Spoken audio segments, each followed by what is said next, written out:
ప్రశాంతమైన పల్లెటూర్లో ఓ సాధారణ రైతు మరియు అతని భార్య జీవించేవారు. వారి ఆస్తి పెద్దది కాదు, కాని వారి మనసు ఎంతో పెద్దది. వారికి 5గురు సంతానం. ఆ పిల్లలను ఎంతో ప్రేమతో, కష్టపడి పెంచి పెద్ద చేశారు. మంచి కుటుంబాల్లో వివాహాలు కూడా చేశారు. కాలం గడిచింది. వయసు పెరిగింది. శక్తి తగ్గింది. కాని ఒక విషయానికి మాత్రం మారలేదు. ప్రతిరోజు సాయంత్రం వారు ముందుగా పరమేశ్వరునికి దీపం వెలిగించేవారు. ఆ దీపం వెలిగించకుండా వారు ఒక్క ముద్ద కూడా తినేవారు కాదు. ఒక రోజు భార్య మెల్లగా అడిగింది, స్వామీ, ఇక మనకు శక్తి లేదు, మన పిల్లల దగ్గరకు వెళ్ళిపోదామా?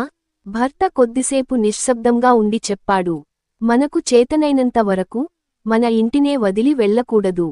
కాని భార్య కోరికను గౌరవించి వారు పిల్లల దగ్గరకు వెళ్లారు. అక్కడికి వెళ్ళాక పిల్లలు తమ జీవితాల్లో బిజీగా ఉన్నారు. ఎవ్వరూ వారిని బాధపెట్టలేదు. కాని ఎవ్వరూ నిజంగా వారిని అక్కున చేర్చుకోలేదు. అప్పుడు భార్య కన్నీళ్లతో చెప్పింది, మన ఇల్లు, మన జీవితమే మనకు నిజమైన ఆనందం, తిరిగి వెళ్ళిపోదాం.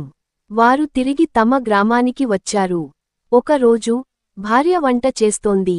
అకస్మాత్తుగా ఒక విషపూరిత పాము ఆమె వైపు వచ్చింది. ఆమె భయంతో వణికిపోయింది.